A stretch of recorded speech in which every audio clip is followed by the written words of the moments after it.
आहरिमान के अनुयायियों के लिए कर्टिस जोसेफ ने खुलेआम पुस्तक लिखी है जिसका नाम है black magic of Ahriman. Curtis Joseph की कुख्याति या उसके प्रशंसकों के मध्य विख्याति उसके काले जादू पर पकड़ और शैतानी ताकतों के साथ जोड़ने वाले रिचुअल्स में एक्सपर्टीज के कारण है। 260वें पृष्ठ में ब्लैक मैजिक ऑफ आहरिमान जो कर्टिस जोसेफ ने लिखी है उसके 260वें पृष्ठ में अपने शत्रुओं को मारने की विधि दी गई है जिससे शत्रु आहरिमान के समर्थकों के द्वारा बिना किसी शारीरिक हस्तक्षेप के केवल मांत्रिक बल से मार दिया जाए। विश्व में किसी पॉलिटिकल रेवल को मारने के लिए या किसी नए उगते हुए उद्योगपति को मारने के लिए जो बिजनेस रेवलरीज हैं या पॉलिटिकल रेवलरीज हैं या जो इंटरनेशनल डिस्प्यूट्स होते हैं जहां पर पता नहीं चलता कि कोई नेता कैसे मरा लेकिन बस मर गया, तो ऐसी जगहों पर जहां पर वो जो रेवल है वो सामरिक रूप से या राजनीतिक रूप से अधिक सक्षम है, जहां सेंधमारी करके उसको किसी कॉन्स्पिरेसी के तहत मारना कठिन हो जाता है, वहां पर इस प्रकार के ब्लैक मैजिकल रिचुअल्स का आश्रय लेकर आहरिमान के अनुयायी उसके ऊपर अभिचार करते हैं। और जैसा कि मैंने आपको बताया था अयानिस्ट के बारे में, तो कुछ लोग मुरुगन शब्द का अर्थ मुझे समझाने आए थे कि तमिल में कार्तिकेय जी को मुरुगन कहते हैं। अरे मूर्खों, तुम जिस बात को हमें बताना चाह रहे हो वो बात हम पढ़ के भूल चुके हैं कितने वर्षों पहले। जिस उम्र में तुम लोग जॉनी जॉनी यस पापा भी ठीक से याद नहीं कर पाते थे, उस उम्र में हम सलमान रुश्दी की सैटेनिक वर्सेज पढ़ चुके थे जब हमारी उम्र 8-9 साल थी। मेरे पिताजी ने लाकर पढ़ाई थी। सैटेनिक वर्सेज हमने 8-9 साल की उम्र में पढ़ रखी थी और रामायण महाभारत इत्यादि तो 6 वर्ष 7 वर्ष जाते जाते हमने पूरी पढ़ ली थी।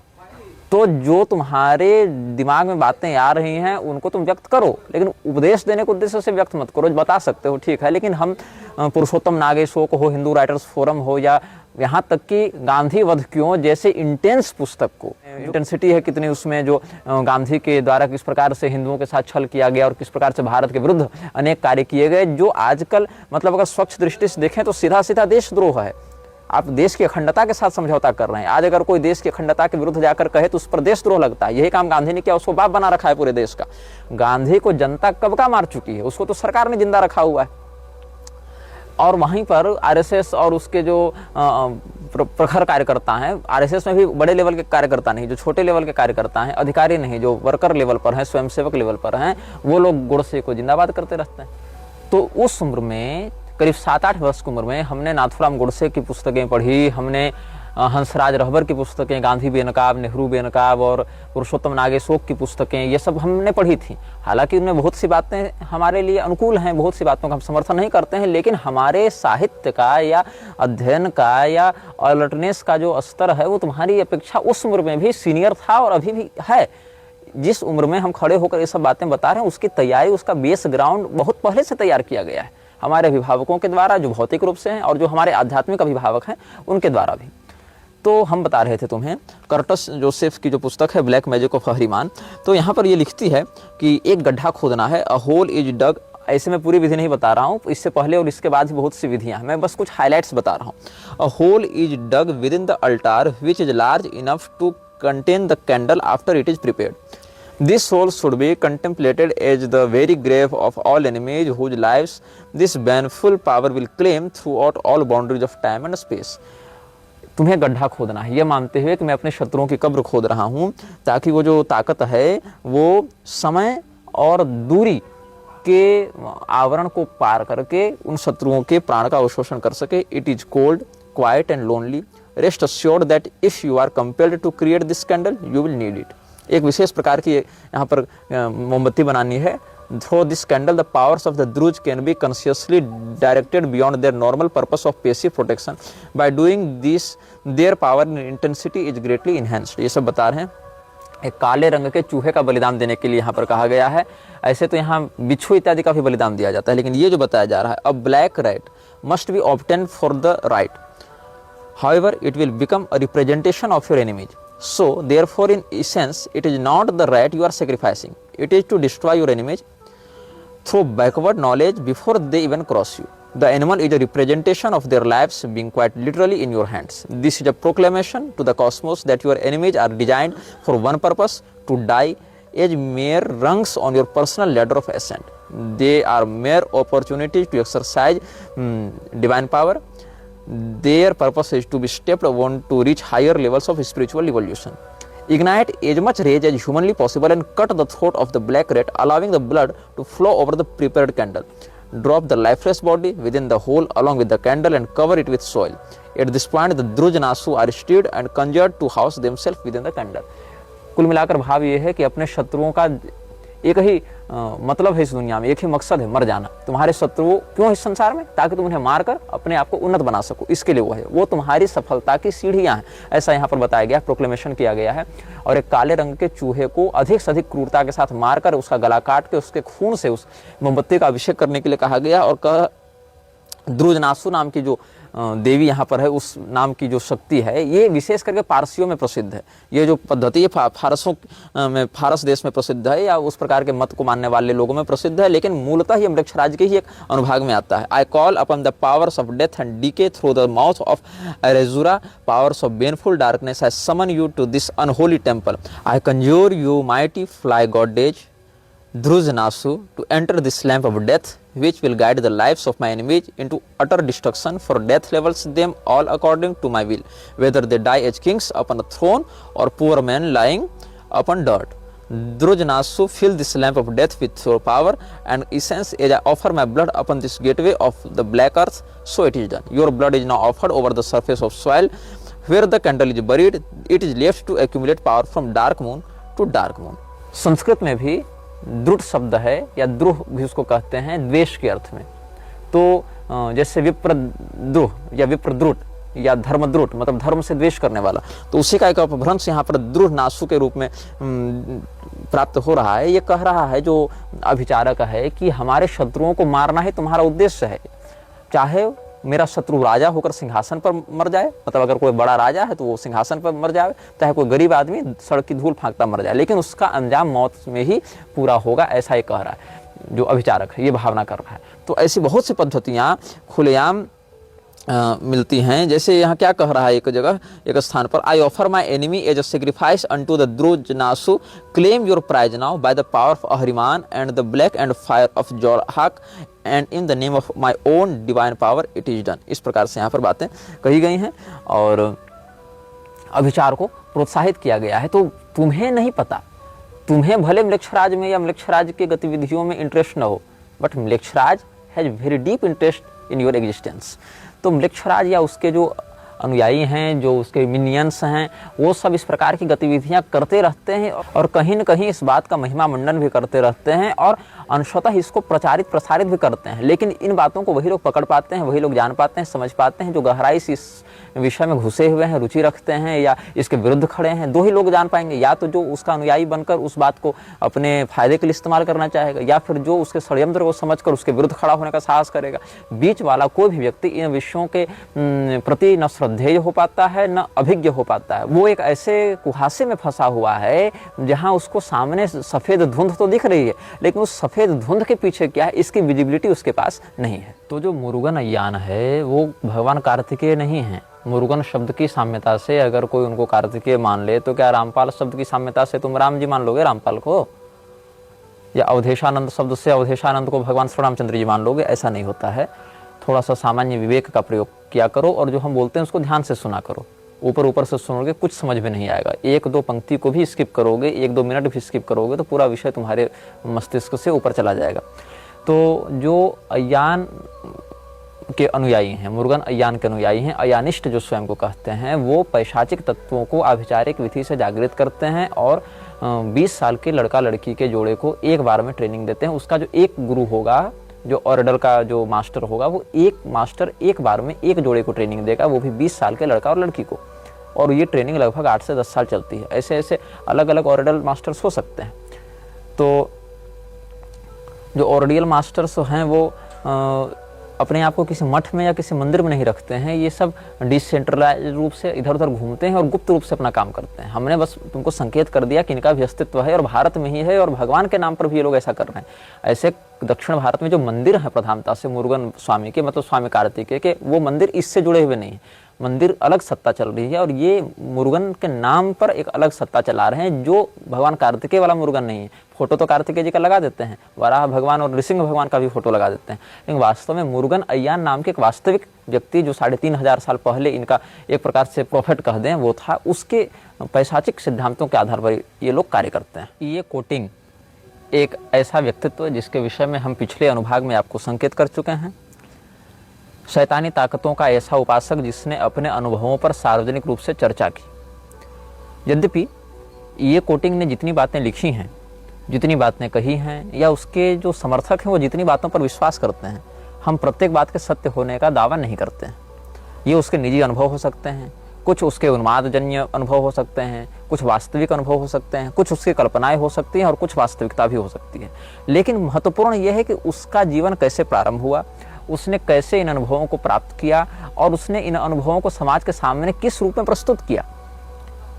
ये कोटिंग एक चाइल्ड प्रोडिजी के रूप में देखा जाता है सैटेनिक रिचुअलिस्टिक लोगों के बीच में, जो पैशाचिक साधनाओं को करते हैं या म्लेच्छराज के विषय में अलग अलग सभ्यताओं का तुलनात्मक अध्ययन करके जानते हैं।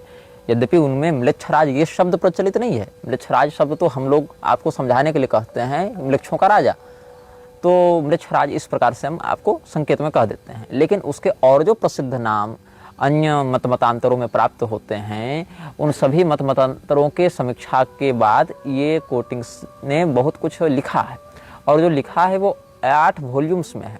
उनमें से कुछ के एक शब्द हम आपको बताने जा रहे हैं। ये कोटिंग जिस समय 12 साल का था, उस समय इसके पिता इसको एक स्थान पर ले गए थे और इसको किसी व्यक्ति से मिलाया। जब मिलाया तो इसके पिता उसके साथ नहीं थे, मतलब इसके पिता ले गए, कार से बाहर उतारा, कहा ये घर दिख रहा है, इसके अंदर घुस जाओ।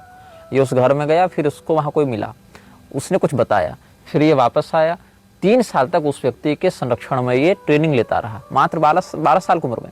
12 साल से लेकर 15 साल की उम्र तक इसने 3 वर्ष प्रशिक्षण लिया। और 3 वर्ष इसने प्रशिक्षण कहाँ लिया, उस संस्था का नाम क्या है? वो एक गुप्त संस्था है, वो भी एक पैशाचिक संस्था है जो इस प्रकार के शैतानी गतिविधियों के लिए बहुत कुख्यात है। और वो एक ब्रिटिश संस्था है, उसको कहते हैं ब्रिटिश ऑर्डर ऑफ 9 एंजल्स। और ये जो संस्था है ब्रिटिश ऑर्डर ऑफ 9 एंजल्स, ये केवल ब्रिटेन में ऐसी बात नहीं है, विश्व भर में इसकी शाखाएं हैं। और जो ये कोटिंग का पिता है वो इसी ऑर्डर का जो अमेरिकी प्रभाग है, उस अमेरिकी प्रभाग का एक सदस्य था। मतलब ब्रिटिश ऑर्डर ऑफ 9 एंजल्स ये जो संस्था है उसका जो अमेरिकन सेल है, अमेरिकन सेल में ये काम करता था। और ये अपने साथ ये सब डेमोनोलॉजी और सैटेनिक रिचुअल्स को प्रैक्टिस भी करता था। तो अपने बेटे को भी यही माहौल दिया इसने बचपन से। तो बचपन से घर में वैसी साहित्य थी, बचपन से एंटन लावे की चर्चा चल रही है, बचपन से चर्चा चल रही है एलिस्टर क्रॉली की, बचपन से चल रही है डॉक्टर ड्यू इत्यादि की चर्चा चल रही है, या नेक्रोमेंसी की चर्चाएं चल रही हैं, हाउ टू टॉक विथ डेड्स ये चर्चा चल रही है। तो 12 साल की उम्र जाते जाते ये कोटिंग को बहुत अधिक अनुमान हो गया कि हमारी ये जो चलती फिरती दुनिया दिख रही है, इसके समानांतर एक और भी दुनिया है जो अंधेरे की दुनिया है, काली दुनिया है, और वहाँ पर बहुत कुछ ऐसा चलता है जो इस संसार की गतिविधियों को प्रत्यक्षतः प्रभावित करता है। मतलब एक और भी कोई पैरेलल सत्ता काम कर रही है, ऐसा उसको अनुभव होने लगा। और 12 साल की उम्र में ही, यद्यपि आधुनिक भाषा में कहें तो नाबालिग था वो, हालांकि बुद्धि उसकी चल रही थी, तभी तो उसको योग्य समझ कर ले जाया गया। तो ये जब ब्रिटिश ऑर्डर ऑफ 9 एंजल्स में गया, वहाँ 3 साल ट्रेनिंग लिया, ये घर आया 3 साल का कोर्स करके वहाँ से, तो इसने अपने 3 सहपाठियों को बुलाया, क्योंकि ये आधुनिक शिक्षा भी लेता रहा था और वहाँ तो गुप्त रूप से ट्रेनिंग लेता था। तो अपने 3 सहपाठियों को इसने बुलाया और उनके साथ बैठकर रिचुअल्स करने लगा। लेकिन वो रिचुअल्स जिस प्रकार के अनुभव को दिए, जिसमें एक तो इसका भाई भी था, तो जिस प्रकार के अनुभव इसको आने लगे, ये कहता है कि मुझे सुनाई पड़ती थी आवाज़ें, लेकिन मेरे दोस्तों को सुनाई नहीं पड़ती थी। मतलब हम लोग जो बैठे रहते थे, हम जो उन स्पिरिट्स का आवाहन करते थे, तो मुझे तो सुनाई देती थी उनकी बातें, मुझे कुछ कुछ अनुभव भी होता था, लेकिन बाकियों को अनुभव नहीं होता था। तो हम समझे कि हर व्यक्ति इन मंत्रों को पढ़कर या हर व्यक्ति ये सिजिल्स का प्रयोग करके सेम कनेक्शन नहीं बना सकता है, जब तक उसका कंसंट्रेशन उस लेवल का नहीं हो या उसमें वो फेथ नहीं डेवलप हो। To generate the faith in sigil and the ins is the main concern for the ritualist. तो सिजिल आपके पास है, इन आपके पास है, आपके पास सारा माहौल है, आपको वैसे एस्ट्रोलॉजिकल स्थितियां भी मिल गई हैं, लेकिन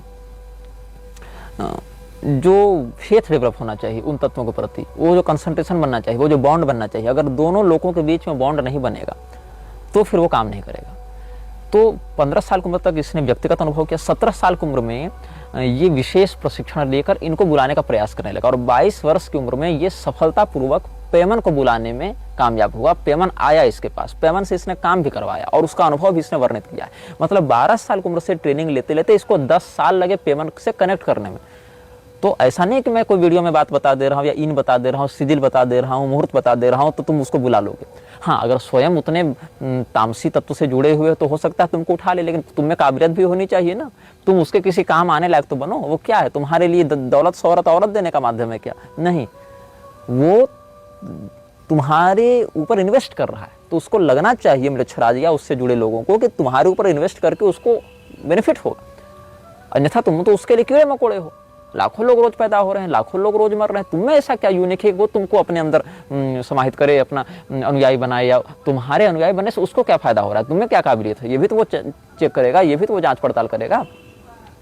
तो ये जो ब्रिटिश ऑर्डर ऑफ 9 एंजल्स है, इससे जब ये जुड़ा तो धीरे धीरे करके इसके अंदर से जो मॉरलिटी है, जो ह्यूमैनिटी है, वो दोनों समाप्त होते गए। न इसके जीवन में कोई नैतिकता बची, न इसके जीवन में मनुष्यता के प्रति कोई सहानुभूति बची।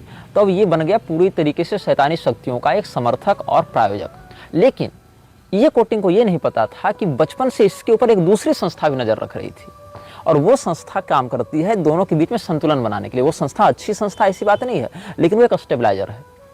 क्योंकि अगर कोई भी व्यक्ति ये शैतानी ताकतों को बहुत ज़्यादा समन करता है, बहुत ज़्यादा इनसे कनेक्ट करना चाहता है, तो वो एक गेटवे को ओपन करता है, और उस गेटवे से वो जो बुलाया जा रहा है उसके अलावा बहुत कुछ ऐसी भी ताकतें आ सकती हैं जिनका आवाहन नहीं किया गया है। वो बस दरवाजा खुलने की प्रतीक्षा कर रही हैं, और दरवाजा खुलने के कारण वो प्रवेश कर जा रही हैं, और फिर उन शक्तियों को कंट्रोल करना बड़ा कठिन हो जाता है। मान लो कि तुम एक किसी न्यूक्लियर पावर प्लांट में काम कर रहे हो, और तुम्हारा उद्देश्य तो बम बनाकर लोगों को मारना ही है, लेकिन वहां पर भी एक रेगुलेटर होना चाहिए, एक स्टेबलाइजर होना चाहिए जो उस शक्ति को तुम्हारे विरुद्ध जाने से रोक सके। तो अपना जगाया हुआ भूत भी कई बार अपने विरुद्ध हो जाता है। जैसे कि मेरे जानकारी में एक साधक थे, वो साधक अब नहीं रहे इस धरती पर, मैं उनका नाम डिस्क्लोज नहीं करूंगा, बिहार के थे इतना बता दे रहा हूँ, और रिटायर्ड फौजी थे इतना बता दे रहा हूँ।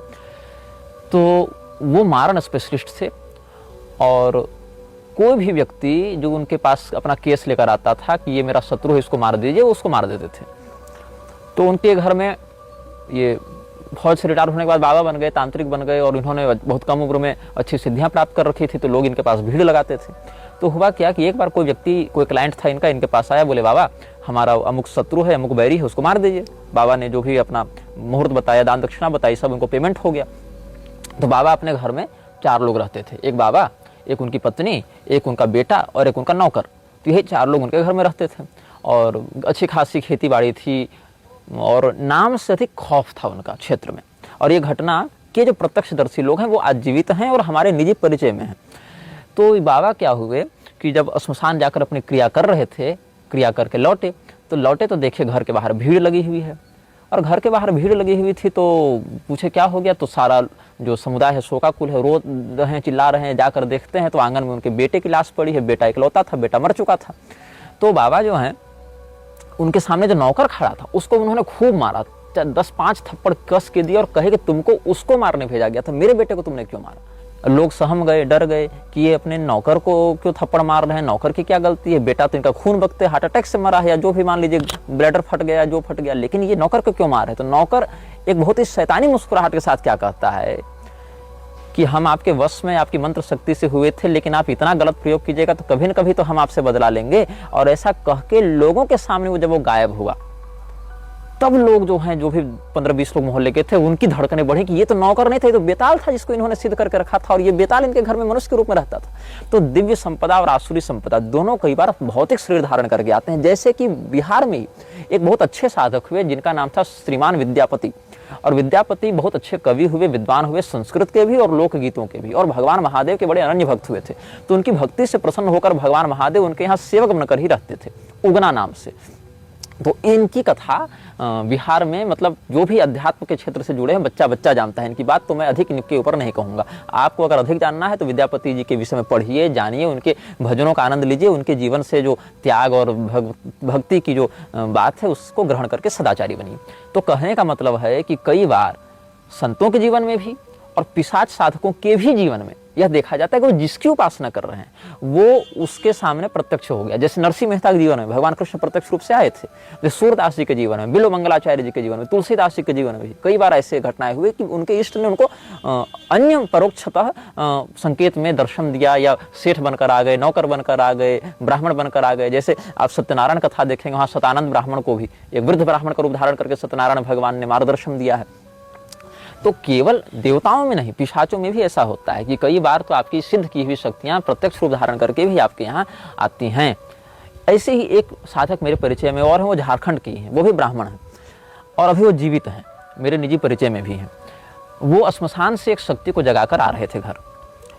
वो और उनकी पत्नी घर में थे, तो पत्नी को उन्होंने कहा था, देखो ये हजारीबाग जिले की बात है, तो उन्होंने कहा कि देखो जब हम रात को श्मशान से क्रिया करके लौटेंगे तो गेट खुला रखना, गेट बंद मत करना, ठकठकाना मत, गेट खुला रखना, बस ऐसे लगा देना, अंदर कुंडी मत लगाना, बस दरवाजे की पल्ले जो हैं उसके वो सटा देना और सो जाना। तुम रात को जगना मत, मैं कुछ करने जा रहा हूँ, किसी को मैं लेकर आऊंगा तो वो शक्ति जिसको भी सामने देखेगी उस पर हावी हो जाएगी और सामने वाला शायद उसके पर आक्रमण को झेल ना पावे।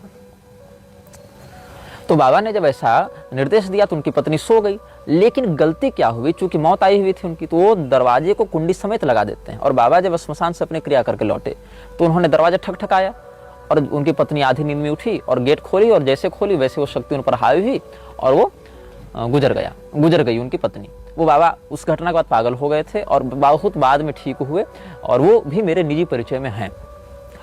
तो हालांकि हमारी मुलाकात एक दो बार ही हुई, लेकिन वो अभी जीवित हैं। हालांकि अब वो उतने सक्रिय नहीं रहे, उसके बाद फिर उन्होंने क्रियाएं छोड़ दी। तो आभिचारिक शक्तियों को जो लोग अपने वश में रखते हैं, नियंत्रित रखते हैं, उनको यह ध्यान रखना चाहिए कि किसी भी प्रकार से हम उनका दुरुपयोग न करें। हमारी जानकारी में एक साधक हैं, अब तो बहुत वृद्ध हो गए, मरणासन अवस्था में आ गए और ये सब काम छोड़ भी दिया। वो उन्होंने क्या किया था, उनके पास मारण की शक्ति थी, वो आटे का सर्प बनाते थे। वास्तविक सर्प कहीं किसी घर में निकल जावे तो सर्प को अपने मंत्र की शक्ति से बांध कर रखते थे, मोहित करके रखते थे, वो सर्प भाग नहीं पाता था।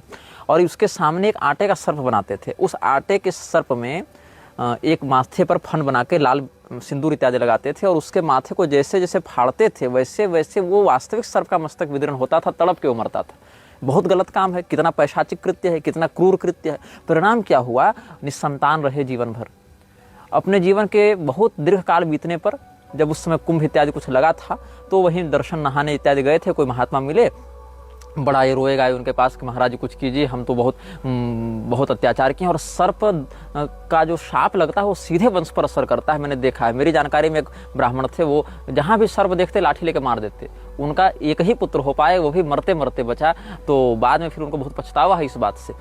लेकिन ये तो तमाशा करके मंत्र शक्ति का दुरुपयोग करते थे, क्रूरता करते थे, तो इनकी संतान नहीं हो रही थी। बाद में फिर इनके जो एक प्रकार से श्रद्धेय कहें जो साधु जी थे, उन्होंने कुछ बताया उपाय कि कहा कि चलो ठीक है, मैं अपनी तपस्या से तुमको एक वरदान देता हूँ, तुमको एक पुत्र हो जाएगा, लेकिन फिर उसके आगे तुम्हारा वंश नहीं बढ़ पाएगा। तो इनका एक पुत्र हुआ और वो भी पुत्र कोई सद्गुणी पुत्र नहीं हुआ, और उस पुत्र के भी फिर आगे कोई संतान नहीं हुई। ये तो आंखों देखी बात मैं बता रहा हूँ। तो कोई भी साधना हो, शक्ति हो, सिद्धि हो, उसका दुरुपयोग करना देर सवेर उस साधक के ऊपर बहुत बुरी तरीके से असर करता है। और जब वो असर करता है तो व्यक्ति फिर कहीं शरण नहीं प्राप्त कर सकता, क्योंकि अपना ही कर्म का अपना ही प्रारब्ध वो भोग रहा होता है। ये कानकुब्ज ब्राह्मण जो हमारे परिचय में हैं, उनके पूर्वजों की मैं बात बता रहा हूँ। इस घटना के वो भी प्रत्यक्षदर्शी रहे हैं। उन्होंने कोई सिद्धि कर रखी थी और जब वो अपनी मृत्यु शैया पर थे तो उन्होंने कहा कि मेरी शव यात्रा में 2 अर्थियाँ चलेंगी। एक अर्थी तो मेरे साइज की और एक लगभग 21 हाथ लंबी अर्थी चलेगी, तो उतने लंबे लंबे बांस कटवा के तुम रख लेना। और दोनों चिताएं साथ जलेंगी और दोनों से भस्म लेकर गंगा जी में प्रवाहित करना, और जो प्रवाहित करेगा वो पीछे मुड़कर नहीं देखेगा। ये उन्होंने बताया था, क्योंकि उन्होंने कुछ ऐसी शक्ति की साधना कर रखी थी जो उनके साथ साथ जाती आगे यात्रा में। तो उनके कहे अनुसार ऐसा ही किया गया। जब वो गुजरे तो उनके साथ 2 अर्थियाँ चली, एक तो इनकी अर्थी और एक इनकी जो सवारी थी, जो उनका जो भी तामसी तत्व होगा जिसकी उन्होंने आराधना कर रखी थी, भूत बेताल ब्रह्म राक्षस कुछ होगा, वो भी उनके साथ जा रहा था। तो सब कुछ ठीक रहा। जब गंगा जी में विसर्जन की बात आई तो ये लोग 2 लोग गए थे, एक उनका बेटा और एक उनका दामाद। तो दामाद ने ही विसर्जित किया और उसके बाद बेटा तो वापस लौटे और दामाद आज तक वापस नहीं लौटे। तो ऐसा माना जाता है उनके परिवार में कि हो सकता है दामाद ने पीछे मुड़कर देखा होगा और कुछ उनके साथ अनहोनी हुई होगी, या कुछ वो विक्षिप्त होकर कहीं और निकल गए, या फिर उनके साथ कुछ हुआ। क्या हुआ ये वो लोग भी नहीं जानते हैं। लेकिन ऐसी घटना लगभग एक पीढ़ी पहले, 2 पीढ़ी पहले ही हुई थी।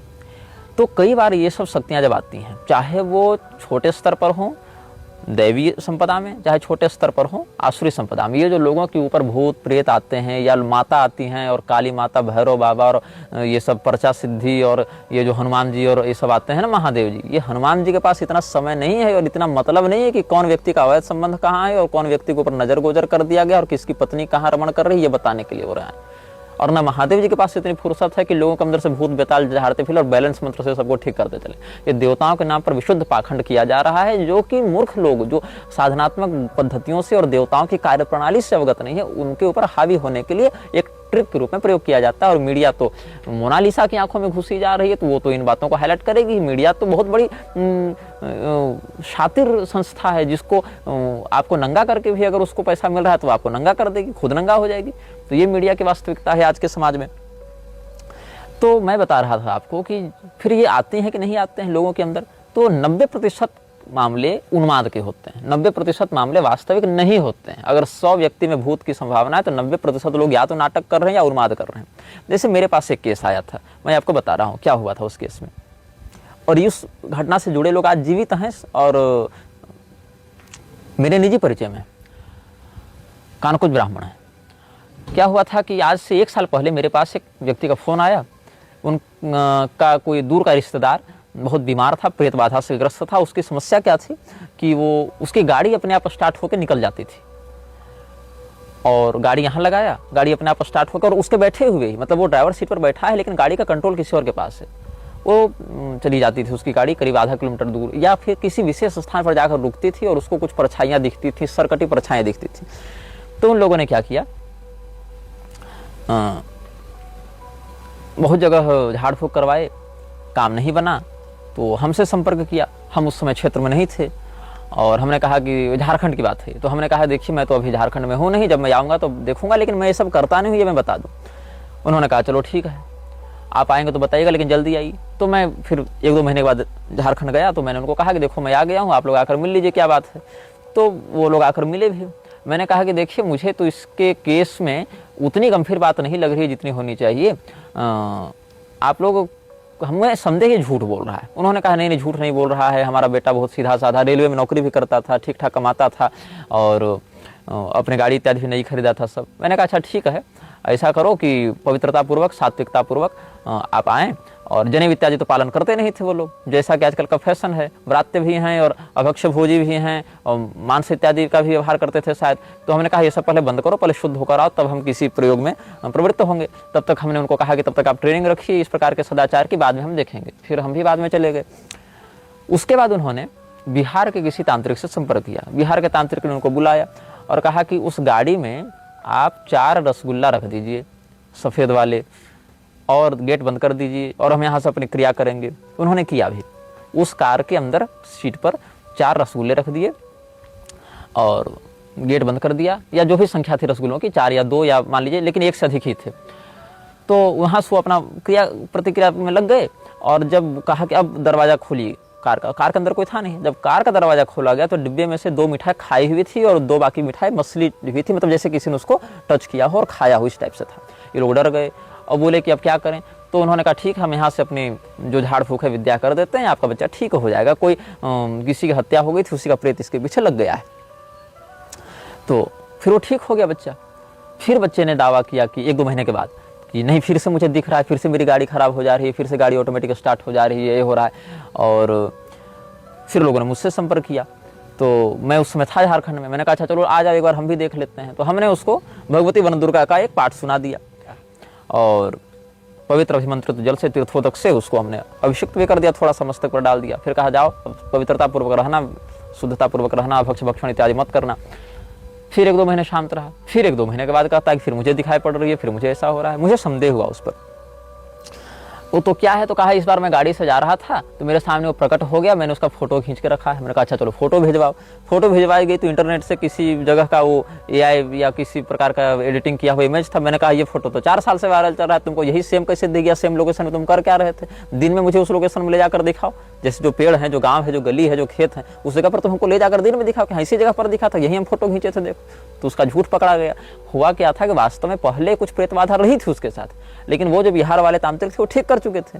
लेकिन उसको लगा कि हमको सिंपैथी मिल रही थी परिवार से, हमको तो परिवार में कोई कुछ कहता नहीं था, मस्त अपनी जिंदगी कट रही थी प्रेताविष्ट के नाम से। तो जब तक प्रेत का प्रकोप था तब तक तो लोग बड़ा VIP ट्रीटमेंट दे रहे थे, मेरा बेटा, मेरा सोना, इसको कुछ हो न जावे, सारे लोग उसका काम कर रहे हैं, सारे लोग कर रहे हैं। अब प्रेत छूट गया तो फिर से इसको काम पर जाना है, फिर से नौकरी पर जाना है, फिर से इसको मेहनत करनी है, फिर से सब कुछ करना है। तो इसको लगा कि इससे बढ़िया तो प्रेत ही हमको पकड़ा हुआ था, तो फिर वही नाटक शुरू कर दिया। तो कई बार ऐसा होता है कि ज्यादा शातिर दिमाग वाले लोग इस विषय में झूठ भी बोलते हैं, उन्माद भी होता है, बहुत लोगों का पागलपन भी होता है, मानसिक रोग भी होता है। लेकिन 10% बातें बिल्कुल यथार्थ होती हैं, सच होती हैं, उनमें कोई संदेह नहीं किया जा सकता। क्रॉस वेरीफाई कर सकते हैं उन बातों को, और उन बातों को मतलब पकड़ना बहुत सूक्ष्म प्रज्ञा और अंतर्दृष्टि का विषय होता है।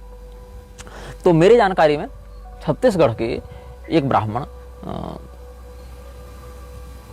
हनुमान जी का आवाहन नख पर करते हैं और नाखून पर करते हैं, और उनसे उनका दर्शन करके पूछते हैं तो आते कौन है, क्या साक्षात वही पवन तनय हनुमान जी आते हैं? नहीं, हनुमान जी के विभाग में बहुत से छोटे छोटे पार्षद होते हैं। प्रत्येक देवता के विभाग में हजारों हजार छोटी शक्तियां होती हैं, उनमें से कोई एक शक्ति मंत्र के बल से भेज देते हैं कि देख लो इनका काम कर लिया करना। लेकिन वो शक्ति जो भी होती है उसका यूनिफॉर्म वैसा ही होता है, जिस डिपार्टमेंट में काम करोगे वैसा ही होगा। अब चाहे हवलदार हो चाहे DGP हो, लेकिन वर्दी तो खाकी ही पहनेगा। तो वैसे ही वो भी उसी प्रकार से हनुमान जी के ही स्वरूप में आते हैं। जो देवी के पार्षद होते हैं देवी रूप में आते हैं, जो भैरव जी के पार्षद होते हैं भैरव रूप में आते हैं, जो शिव जी के, जो राम जी के, जो हनुमान जी के, सबके तद्वत देवत होते हैं। यहाँ तक कि धुंधुकारी प्रेत भी जब मुक्त होकर गया तो विष्णु रूप में अपने दिव्य धाम को गया है, वो भी पार्षद स्वरूप में गया है। तो लगता ही हनुमान जी आए हैं, भैरव जी आए हैं, साक्षात काली मैया आई है, लेकिन वो काली मैया नहीं होती, महाविद्या काली नहीं होती है, वो आदिशक्ति काली नहीं होती है। आदिशक्ति काली के अधीन काम करने वाली बहुत छोटी कोई क्षुद्र शक्ति होती है, लेकिन स्वरूप वैसा ही देवी का होता है। तो लोगों को लगता है कि ये तो साक्षात वही काली, मेरा तो सीधे वहीं से कनेक्शन हो गया, लेकिन ऐसा नहीं होता है। उनके जैसी दिखने वाली, उनके विभाग में काम करने वाली कोई शक्ति उनके आदेशों से ये काम करने आ जाती है, ये बात होती है। तो यही प्रजा सिद्धि वालों का भी हाल है। नहीं तो ये बताओ, जितनी भी गलत बातें ये लोग बताते हैं, शास्त्रों के विरुद्ध आचरण करते हैं, शास्त्रों के विषय में अनभिज्ञता प्रदर्शित करते हैं, अशुद्ध उच्चारण करते हैं, या मनमौजी बातें बताते हैं, या लोगों के षड्यंत्र को नहीं समझ पाते हैं, नेताओं की चापलूसी करने में भक्ष भक्षण में लगे रहते हैं, क्या हनुमान जी की सिद्धि साक्षात ये काम करवा रही? नहीं। जो ज्ञानेनाम अग्रगण्यम है उनका सिद्ध साधक तो सर्वशास्त्रवेत्ता हो जाएगा ना, उसको भागवत का पहला श्लोक पढ़ाने नहीं आ रहा है, कैसे ज्ञानेनाम अग्रगण्यम की सेवा की? अरे तुलसीदास जी के ऊपर वास्तविक विशुद्ध हनुमान जी की कृपा थी कि मतलब ऐसी ऐसी दिव्य रचना उन्होंने कर दिया कि ग्रामीण भाषा में लिखते वो मंत्र का प्रभाव दिखाने लगा। ये विद्या होती है, ये साधना होती है कि वो जो एक चौपाई लिख दी, एक दोहा लिख दी, वो कितना मंत्रवत जागृत हो गया, ये वाक सिद्धि हो जाती है ना, वो तो शब्द ब्रह्म उनके जिह्वा में प्रतिष्ठित हो जाते हैं। तो उन पर हनुमान जी की कृपा मानी जाएगी, जो वास्तविक हनुमान जी की कृपा। इन लोगों के ऊपर हनुमान जी के विभाग में आने वाले किसी क्षुद्र शक्ति की बात हो सकती है, ऐसी पर्चा सिद्धि वाले आपको यूट्यूब में सैकड़ों मिल जाएंगे, लेकिन उनको मीडिया TRP नहीं मिली, उनको प्रमोशन नहीं मिला पॉलिटिक्स के द्वारा, इसीलिए वो प्रसिद्ध नहीं हो पा रहे हैं। बस इतनी सी बात है। बाकी ये सब काम तो पंडोखर वाले और बहुत पहले से करते आ रहे हैं, 50-50 सालों से ऐसे सुनने में आ रही बातें। तो हम आपको बता रहे थे एक व्यक्ति के बारे में जो छत्तीसगढ़ में ही है, 2 व्यक्ति बल्कि, वो नख दर्पण इत्यादि से हनुमान जी की शक्ति का आवाहन करके और उस प्रकार का कार्य करते हैं। एक हमको मेरे निजी परिचित में मिले, उन्होंने अरबी फारसी के मंत्रों से किसी शक्ति की आराधना कर रखी थी, अपने किसी गुरु से प्राप्त करके। वो पीर शक्ति की, वो चिमनी, लैंप की चिमनी में वो आते थे, और आते थे तो क्या हुआ था कि जो बुलाता था उसको नहीं दिखते थे, जो आवाहक उसको नहीं दिखते थे, उसके किसी मीडियम को दिखते थे।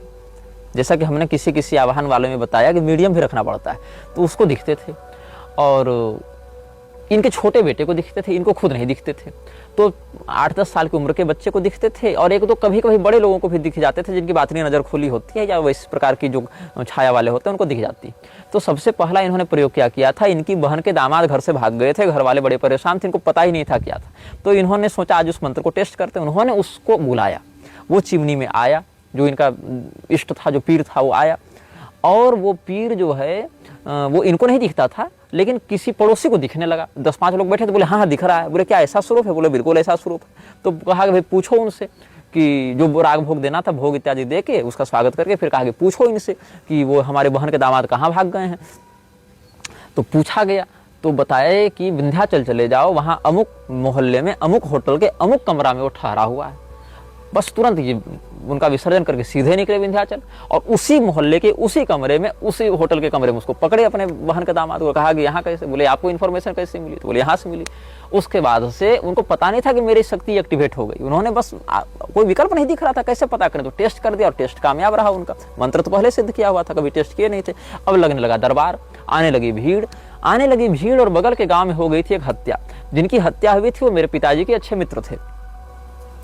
तो उनके कुछ इष्ट मित्र आए इनके पास, कहा कि भाई बताओ कि हत्यारा कौन है। अब इन्होंने सोचा कि अगर हत्यारे का पता बता देते हैं तो हत्यारा भी तो बगल के गांव का है, वो भी तो मेरे ऊपर आक्रमण करेगा, क्योंकि ये लोग फिर जाकर हत्यारे को पकड़ेंगे। और अगर नहीं बताते हैं तो फिर ये लोग कहेंगे कि दुनिया को बताते हो, हमारी मदद नहीं करते हो। तो इन्होंने कहा कि भाई हमारी जो शक्ति है वो हमारे पास अब नहीं आती, क्योंकि मध्यम मार्ग निकालना है। और ये कारण था कि इनकी शक्ति धीरे धीरे क्षीण भी हो गई। तो बहुत बाद में किसी समय मुझे भी कुछ आवश्यकता पड़ी तो हमने कहा कि आप जरा बताइए इसमें क्या होना चाहिए। तो उन्होंने कहा वो शक्ति हम नहीं बुलाते। क्यों? क्योंकि बीच में एक बार बुलाए थे तो इनके छोटे बेटे को शक्ति दिख रही थी। वो इनका जो पुत्र है वो जब विसर्जित की शक्ति तो शक्ति जा नहीं रही थी। इनके बेटे को लगातार देख रही थी और इनका बेटा डर गया, 5-7 दिन बीमार जैसा रहा, बहुत ज़्यादा ये डर गया, क्योंकि वो शक्ति भेजने पर भी नहीं जा रही थी। इनके बेटे को ही देख रही थी, इनका बेटा उसको देख रहा था। तो फिर वो शक्ति बुलाना छोड़ दी। तो ऐसी कई शक्तियाँ हैं जो पीरवाणी तंत्र में है, मुसलमानों के साथ कनेक्ट करती हैं, लेकिन वो हिंदुओं के बुलाने पर भी आ जाती हैं। जैसे मनुष्य जाति में जन्म लेने मात्र से कोई व्यक्ति ब्रह्मवेत्ता नहीं हो जाता, वैसे मर जाने मात्र से कोई प्रेत पिशाच की योनि में चला जावे तो वो भी ब्रह्मवेत्ता नहीं हो जाता है। जैसे मनुष्य होने पर भी देवी देवता के बारे में आप कितना जान रहे हैं, वैसे ही पिशाच भी देवी देवता के बारे में या लोक परलोक के बारे में बहुत अधिक नहीं जानते। और मनुष्य में भी बहुत से लोग भगवान के विषय में बहुत कुछ जानते हैं, वैसे पिशाचों में भी बहुत शक्तियाँ बहुत कुछ जानती हैं। तो कई बार जैसे कोई जीवन भर मुसलमान रहा या ईसाई रहा तो मरने के बाद आवश्यक नहीं कि वो सीधे जान जाएगा कि क्या वास्तविकता ब्रह्मा विष्णु महेश और इंद्र और वरुण कुबेर चंद्रमा दुर्गा काली क्या है, ये जान जाएगा, ऐसी बात नहीं है। वो उसी मानसिकता में फंसा रहेगा, उसी पिशाचत्व से ग्रस्त रहेगा। उसको लगेगा अल्लाह ही सब कुछ है, गॉड ही सब कुछ है, यहोवा ही सब कुछ है। और उस समय कुरान की या बाइबल की बातों को वो प्रामाणिक मानते, उनसे डरेगा, उनसे भयभीत होगा।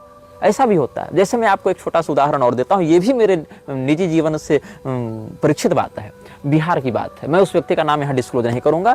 वो व्यक्ति मुझे जानते हैं लेकिन मैं उनको पहचानता नहीं हूँ, क्योंकि यूट्यूब में वीडियो मेरे आते हैं और कई बार मेरे प्रवचनों को उन्होंने सुना है, तो वो मुझे जानते हैं। लेकिन मैंने उनकी केवल चर्चा सुनी है। तो हुआ क्या था, एक हिंदू ने किसी दूसरे हिंदू से घर खरीदा था। ये बिहार की बात है, गया औरंगाबाद के पास की बात हुई कहीं की। तो एक हिंदू ने किसी दूसरे हिंदू से घर खरीदा था। घर खरीदने के 10-15 दिन के अंदर ही, मतलब शिफ्टिंग के 10-15 दिन के अंदर ही उसके घर में भयंकर उत्पात होने लगे, भयंकर उपद्रव होने लगा और उठापटक होने लगी सामग्रियों की। बड़े बड़े ड्राम उठा कर पटक दिए जाते। उन्होंने बहुत वेरीफाई किया, कुछ पता नहीं चला। तो बहुत तांत्रिकों को बुलाया, बहुत झाड़ फूक कराई, बहुत खर्चा भी हुआ, लेकिन 1-2 दिन 10 दिन शांत रही स्थिति, फिर वो स्थिति बिगड़ जावे। तो इन्होंने सोचा अब क्या करें। तो ये जो व्यक्ति जिनका मैं उदाहरण देने जा रहा हूँ वो कोई विशेष साधक या तांत्रिक नहीं है, लेकिन चालबाज व्यक्ति हैं, दिमाग बड़ा चलता है उनका।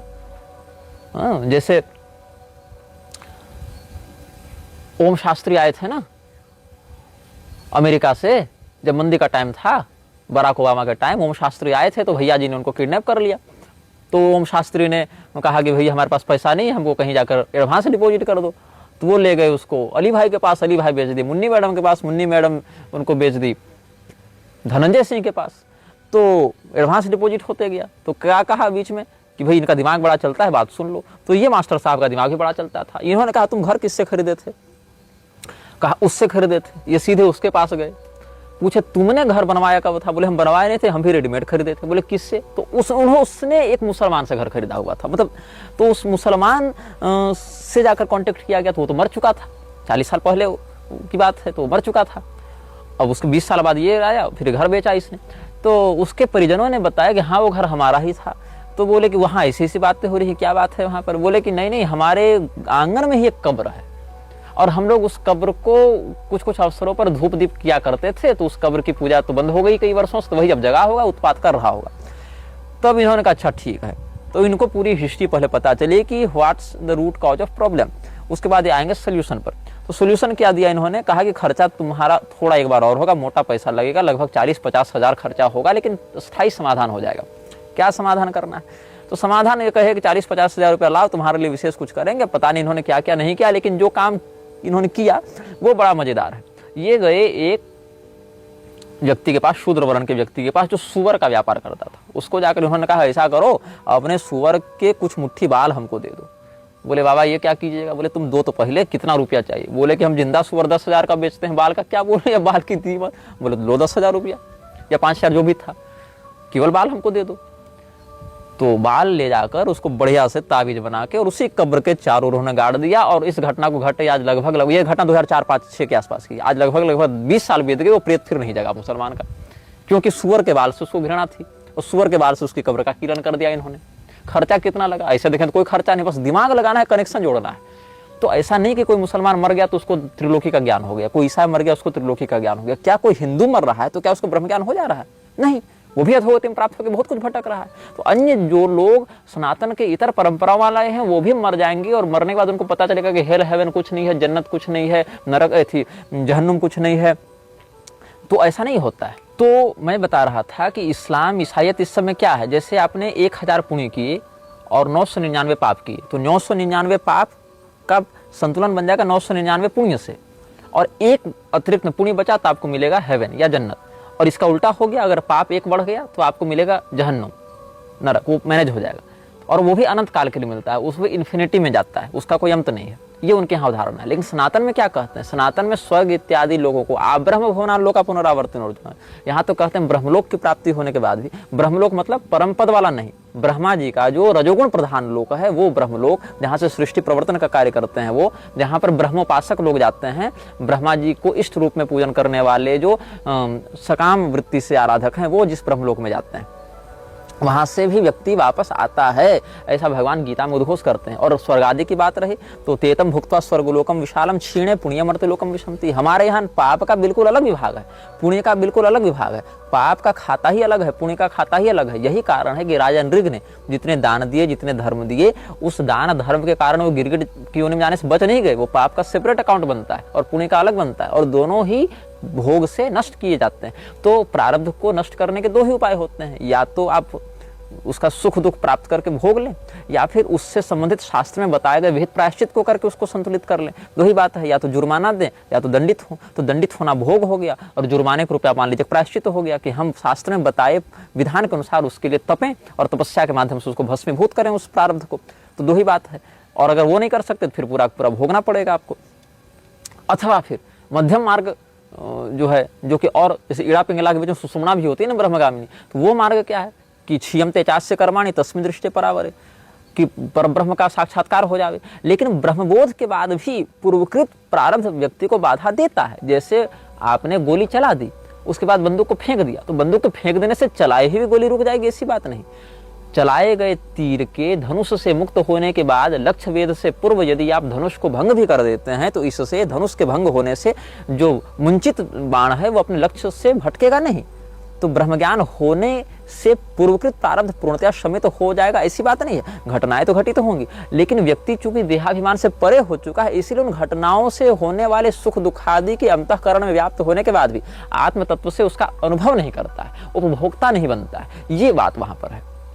तो ये थोड़ा गूढ़ विषय हो गया, और हमारे दर्शक मुझे नहीं लगता अभी इस प्रकार के विषय के लिए तैयार हैं। हम आपको बता रहे थे ईए कोटिंग के बारे में। तो ईए कोटिंग जो 12 साल का लड़का अपने पहले से एक secret society British order of 9 angels के लिए काम करने वाले, उसकी अमेरिकी सेल के लिए काम करने वाले अपने पिता के मार्गदर्शन में जाता है ब्रिटिश ऑर्डर के पास, और वहां पर 3 साल ट्रेनिंग लेता है, फिर 2 साल उसका अभ्यास करता है, और उसके बाद पैमन इत्यादि शक्तियों को बुलाने का प्रयास करता है, जिसमें पैमन में तो सफल भी हो जाता है। और उसके बाद उसको शैतानों के प्रति इतना आकर्षण हो जाता है कि उनको बुलाकर वो अपनी नौकरी बढ़वाने लगता है, पेमेंट बढ़वाने लगता है, बहुत कुछ आर्थिक लाभ लेने लगता है, बहुत उत्पात मचाने लगता है, जो कि अनैतिक और अमानवीय भी माने गए हैं। लेकिन इसके ऊपर एक संस्था की और दृष्टि थी। उस संस्था का नाम है ऑर्डो असिनसम एटरनालिस। ऑर्डो असिनसम एटरनालिस एक ऐसी संस्था है जो संतुलित मात्रा में शैतानी शक्तियों को रेगुलेट करती है। मतलब ये रेगुलेटरी संस्था है। मतलब संसार में शैतान तो हैं, उनके उपासक भी हैं, मृक्षराज के काम को आगे बढ़ाना भी है, लेकिन हम उस काम को आगे बढ़ाने में अपना घर न फूंक डालें, ये कहने का मतलब है। ऐसा रावण न बन जाए कि हनुमान जी की पूंछ जलाने के चक्कर में पूरी लंका जला दी लेकिन हनुमान जी के पूंछ का बाल न जला, तो ऐसा नहीं बनना है। तो ये रेगुलेशन लाती है। ये क्या है? ऑर्डो एसिनसम आर्टिनालिस, ये संस्था। इस संस्था से 3 लोग इसके पास आते हैं, जो पिछले अनुभाग में हमने बताया था 3 लोगों ने गुप्त पांडुलिपि दी थी। ये 3 लोग, इन लोगों के नाम इत्यादि भी हम बताएंगे और ये भी बताएंगे कि कैसे इसने गेटवे खोल दिया था दोनों लोगों के बीच में। The spiritual world, spiritual world मतलब आध्यात्मिक वाला स्पिरिचुअल नहीं, जहाँ स्पिरिट्स बिलोंग करते हैं, मतलब वो जो एक पैरानॉर्मल डायमेंशन है, उस डायमेंशन में जहाँ पर ऐसी शक्तियाँ वास करती हैं जो न तो देव कोटि में आती हैं न मनुष्य कोटि में आती हैं, उनके बीच में फंसा हुआ जो डायमेंशनल वर्ल्ड है, वहाँ जो एग्जिस्ट करती हैं ऐसी शक्तियाँ जो आतुर हैं यहाँ पर आकर किसी शरीर के अंदर प्रविष्ट होकर अपनी वासनाओं को, अपनी कुंठित इच्छाओं को पूर्ण करके अपनी शक्तियों को एक्सरसाइज करने के लिए, उन शक्तियों को खोलने के लिए इसने गेटवे खोल दिया था। गेटवे इत्यादि में भी जो बीज इत्यादि हैं वो सब गेटवे, उसका जो सिजिल है, उसका जो आकर्षण बल है, वो सब बताएंगे। और भारतीय हिंदू संस्कृति के परिप्रेक्ष्य में उसका क्या स्थान है ये भी आपको हम बताएंगे समय अनुसार। धैर्य धारण करके सुनते जाएंगे आप। ये विषय बहुत लंबा चलने वाला है, ये श्रृंखला सैकड़ों एपिसोड में बनने वाली है। और मैं अगर ये चैनल बंद नहीं हुआ तो मैं बहुत कुछ आपको ऐसा बताऊंगा कि इस दुनिया को देखने का आपका नजरिया बदल जाएगा। फिर आप समझ पाएंगे कि निग्रहाचार्य की दृष्टि से दुनिया कैसी है और क्यों निग्रहाचार्य बड़े बड़े लोगों से पंगा लेने में डरते नहीं हैं, क्यों निग्रहाचार्य इन लोगों को धिक्कारने में या इनके अधर्म का विरोध करने में कंपित नहीं होते हैं। क्योंकि मेरी जो दुनिया को देखने की दृष्टि है, मैं जिस बात को जान रहा हूँ, मैं जो लेयर्स देख रहा हूँ इस दुनिया में, मेरी नज़र में जो परत बनी हुई इस दुनिया में, उन परतों को जब आप समझने लगेंगे तब आप समझेंगे कि ये जो घटना घटित हुई इसके पीछे कारण क्या है। यहाँ पर एक डेवलपमेंट कॉरिडोर आया तो उसके पीछे कौन सी एंटिटी काम कर रही थी, यहाँ इस पेड़ को उखाड़ा गया तो कौन सी एंटिटी काम कर रही थी, यहाँ इस यूनिवर्सिटी को रखा गया तो इस यूनिवर्सिटी की रचना के कारण और निवारण या परिणाम पर क्या नजरिया है। तो इससे आपका पूरा का पूरा जो लर्निंग प्रोसेस है, जो अभी तक आप करते आए हैं, वो अनलर्न होना प्रारंभ हो जाएगा। पहले तो आप जो लर्न कर चुके हैं उसको अनलर्न करना सीखें, तभी आप नई बातों को जान पाएंगे और दुनिया को देखने का जो नजरिया हमारा है उससे आप कनेक्ट कर पाएंगे, समझ पाएंगे कि आखिर मैं चाहता क्या हूं और मैं इतना कुछ कर क्यों रहा हूं। तो ये जो संस्था थी ऑर्डो एसिनसम एटर्नालिस, इससे जुड़े हुए लोगों ने इसको संपर्क किया, इसको कहा कि देखो तुम जो कर रहे हो वो असुरक्षित है, अनरेगुलेटेड है, इससे तुम बहुत बड़े विनाश चक्र को जन्म देने जा रहे हो जिसका अंदाजा तुमको भी नहीं है। तो हम तुमको पद्धति बताएंगे, हम तुमको रेगुलेट करेंगे, तुमको इन शक्तियों को संतुलित करना सिखाएंगे जिससे तुम काम कर सको। जैसे शुक्राचार्य जी राक्षसों के गुरु हैं लेकिन स्वयं राक्षस कभी नहीं बने, राक्षसी वृत्ति से प्रभावित नहीं हुए। और शुक्राचार्य जी कभी भी वर्णाश्रम विरुद्ध जाकर, वेद विरुद्ध जाकर राक्षसों को उकसाते नहीं। क्यों? उन्होंने संतुलित रखा है अपने आप को। तो कैसे इन शक्तियों के साथ डील करते हुए पर भी पद्मपत्र एवं भसा वाले भाव में तुम रख सकते हो, ये बात ये कोटिंग्स को इस संस्था के रेगुलेटर्स ने बताई। और उसको चाइल्ड प्रोडिजी के रूप में देखते थे, बचपन से इस पर ये नजर रखे हुए थे कि ब्रिटिश ऑर्डर ऑफ 9 एंजल्स में जुड़ा हुआ ये व्यक्ति इतनी काबिलियत रखता है कि ये गेटवे को खोल सके, तो इसको अपने नियंत्रण में रखना है। और सौभाग्य से ये कोटिंग को समय रहते इन लोगों ने बचाया और उसकी शक्तियों के असुरक्षित विस्तार को रोका और उस ये कोटिंग के जो ताकतें थी उनको संतुलित करने में लगाया। और ये कोटिंग ने हिंदू धर्म और भारतीय संस्कृति का भी बड़ा गहरा अध्ययन किया। और मैं पूरे दावे तो नहीं करता उसकी बातें कितनी सच हैं, लेकिन काफ़ी मामलों में ये कोटिंग एक ऐसा व्यक्तित्व मेरी दृष्टि में अभी है, प्राप्त जानकारी के अनुसार, जो शैतानी ताकतों के साथ डील करता हुआ पर भी मृक्षराज की संस्था में सक्रियता से जुड़ा होने के बाद भी कहीं न कहीं एक रेगुलेटर का काम कर रहा है, जो कि उन शैतानों को अमर्यादित रूप से पूर्णतया हावी होने से रोकता है। क्योंकि समय से पहले कुछ भी हो जाने से दिक्कत है। जैसे आप घर बना रहे हैं और घर बनाने में आपको पानी भी पटाना है, आपको कहीं गर्मी का भी प्रयोग करना पड़ेगा, कहीं वायरिंग भी करनी पड़ेगी। लेकिन जब आप तार से वायरिंग कर रहे होते हैं और प्लास्टर में पानी पटा रहे होते हैं, दोनों एक साथ नहीं होने चाहिए। वहाँ रेगुलेशन होना चाहिए कि आखिर जो तार गया है जिसमें विद्युत दौड़ रहा है और जो हम पानी का यहाँ बौछार, पानी की बौछार मार रहे, दोनों में कनेक्शन न हो, नहीं तो बहुत ज़्यादा उपद्रव हो जाएगा। तो सिस्टमेटिक तरीके से काम करते हैं। तो मृक्षराज के काम को ये आगे तो बढ़ाते हैं, लेकिन अभी उसकी गतिविधियों को रेगुलेट करके उसके पूर्णतया विध्वंसक प्रभाव को नियंत्रित करते हैं ताकि ये शक्तियां अनियंत्रित ना हो जाएं। जैसे अश्वत्थामा ने ब्रह्मास्त्र चला दिया, उस ब्रह्मास्त्र का परिणाम क्या हुआ? अश्वत्थामा के भी पक्ष में नहीं आ पाए। तो वहाँ एक रेगुलेशन की आवश्यकता पड़ती है कि हम ऐसे भी विनाशकारी शक्तियों को उन्मुक्त न कर दें कि भविष्य में हम ही इनको कंट्रोल न कर पाए।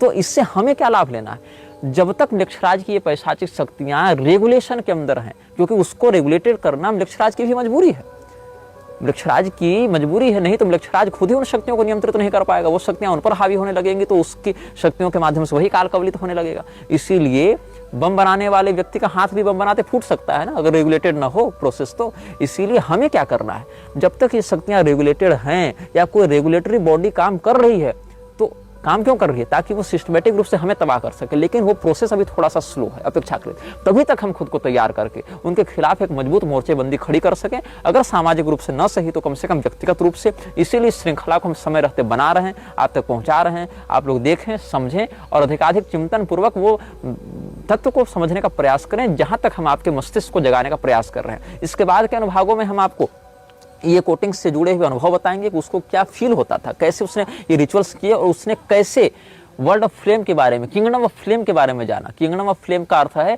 जो ज्वाला का साम्राज्य है, उसके विषय में उसने कैसे जाना, उसके कितने लेयर्स हैं, उन लेयर्स के कितने अधिकारी वहां काम करते हैं, उन सब के विषय में हम आपको अगले अनुभागों में बताएंगे। और ये ही बताएंगे इस पृथ्वी में धर्म की धुरी को धारण करने वाले जो गाय हैं, वेद हैं, ब्राह्मण हैं, पतिव्रता स्त्रियां हैं, इनको सिस्टमेटिक रूप से, क्रमिक रूप से नष्ट करने में मृक्षराज कैसे सक्रियता से लगा हुआ है, कैसे हमारी वैदिक मर्यादा, हमारी गौ सेवा, हमारी स्त्रियों में पातिव्रत्य, हमारे ब्राह्मणों की मर्यादा को नष्ट करके पूरे धर्म को जड़ से खोखला करने का वह प्रयास कर रहा है। यह वीडियो जल्द ही हटा दिया जा सकता है। कृपया थर्ड पार्टी ऐप्स का उपयोग करके डाउनलोड करें। आप इस वीडियो को अपने चैनल पर फिर से अपलोड भी कर सकते हैं।